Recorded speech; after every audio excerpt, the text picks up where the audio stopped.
I'm live.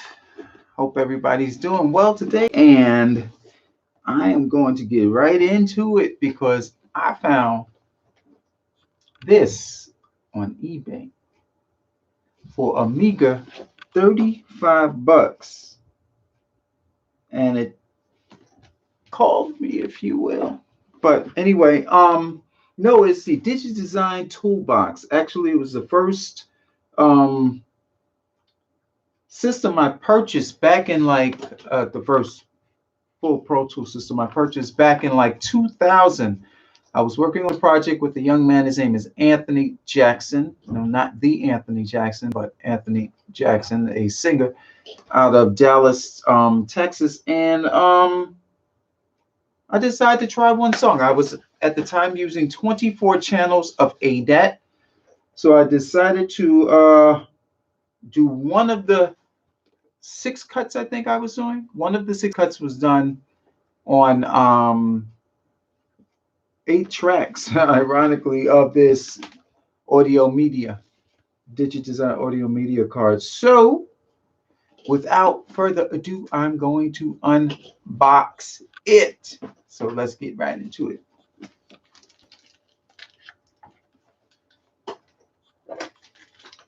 All right. $35 is all I paid for this on eBay. I wonder if it'll have the same feeling that I had when I first opened it up. Actually, I sold this same system because I didn't think the future, and look at the irony of it all. Everybody's doing everything in the box totally now. I didn't think the future of digital audio was going to be on a computer. You know, I was working on 24 channels of ADAT at the time, so. And we got one person with me. Say something, say hello. I don't know who you are or where you are, but you're watching me unbox a live unboxing, actually, of a audio media system. Digidesign Toolbox. Like I said, it's the first system that I had, first full Pro Tools system that I had ever purchased. The second being a what's that thing? Digi001, yeah. And then after Digi001, Barry and I got nominated for the Dove Award. Oh, this is pretty cool. Look at the Digidesign there. A division of Avid. And look who's running the company now. Avid. Okay. All right. So look, hey. Wow, this is brand spanking new. Even with the cables and everything. Look at that. Holy mackerel. This thing has never been, haven't ever been registered. We got the original Digi. I got one of these when I got all my Pro Tools systems. One of the original Digi registration forms. That. Ooh. I think this is the extra software. And this was made to be used in Pro Tools 5. Wow, they even gave me cables. That's crazy. 3 cables. Put those in the back. Aha. The infamous Pro Tools. This is to go to show you how long I've been on Pro Tools. The keyboard shortcuts chart.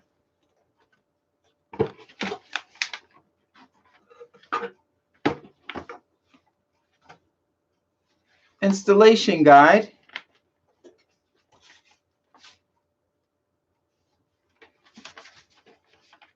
I think this is the actual Pro Tools software. Let me take a look.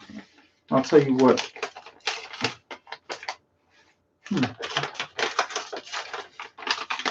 All right. Let's take this.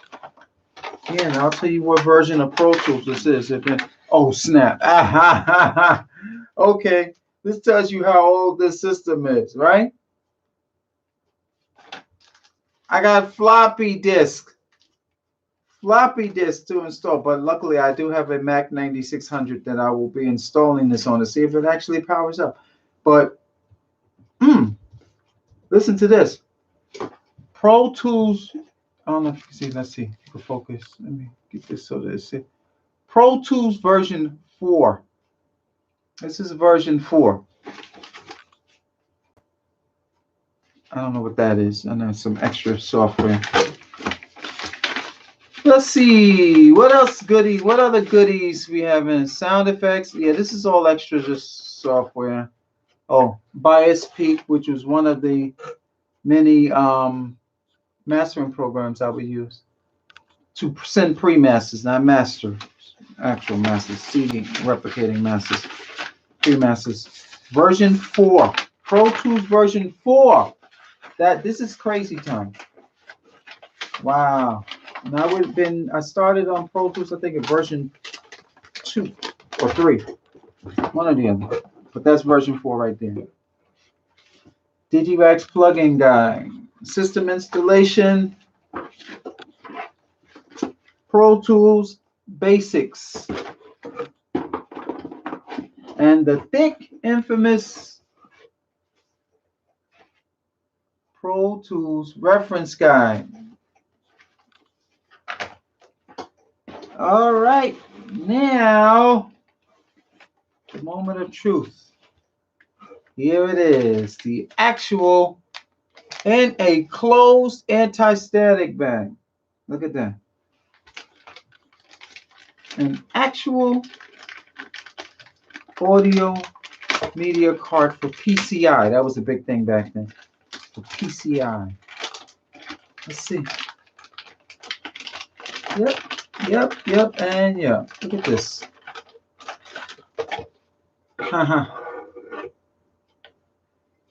It had stereo in, stereo out, and this is all digital. The 2 digital inputs. Digital, stereo in, and stereo outs. With one little chip. You could record only 8 tracks of audio with this card. So I do remember just being able to record just a few tracks. I think I had a stereo. I bounced all of the MIDI tracks out as a stereo file onto one, and then we used all the remaining tracks as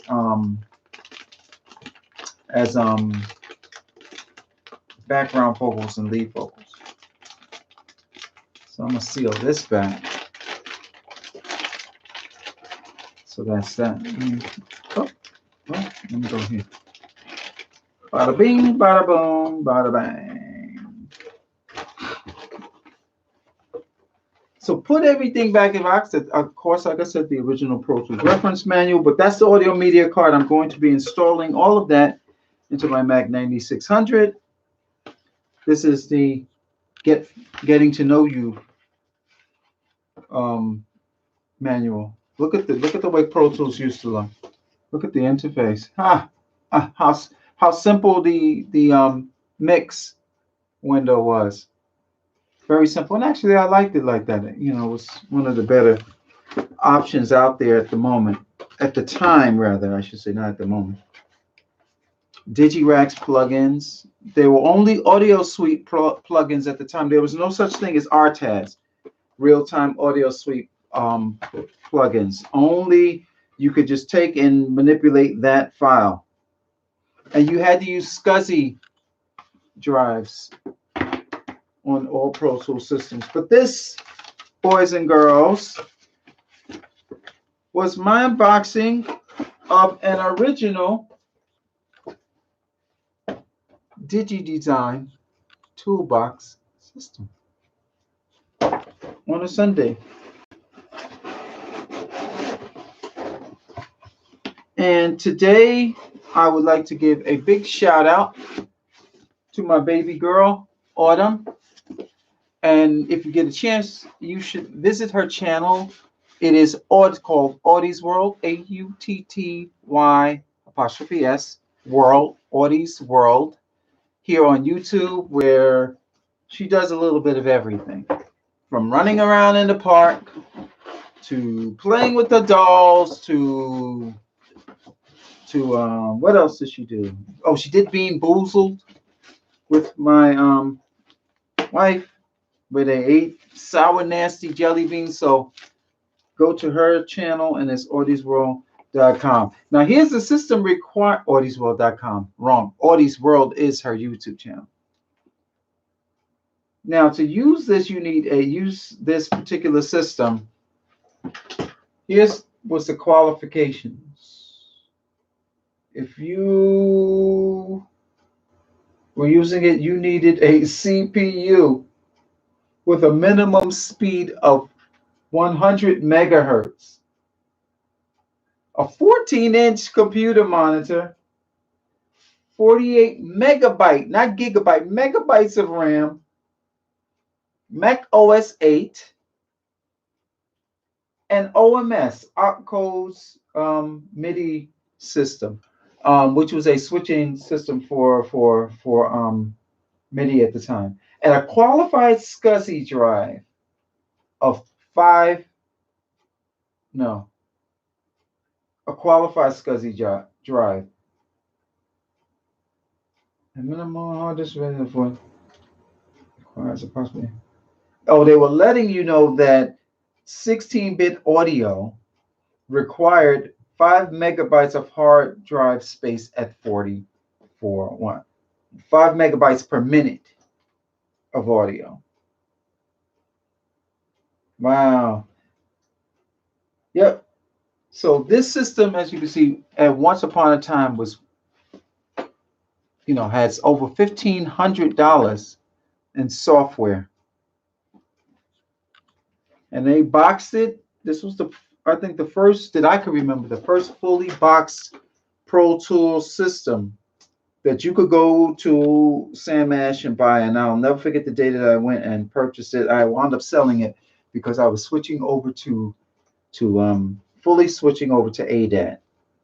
At the time, I was in transition from tape, and then I just had this and did one thing, and I was like, nah, ain't nobody gonna ever record fully in the box. And I guess I'm having a pretty good word salad right now, you know what I mean? Because everybody's recording in the box. So that, boys and girls, is my unboxing live of a Digidesign Toolbox system.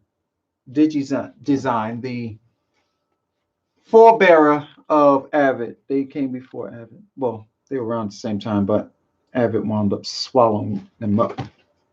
A division of Avid, as the box says. Okay, so that's my unboxing. I hope everyone has a great afternoon, and I'll see you soon.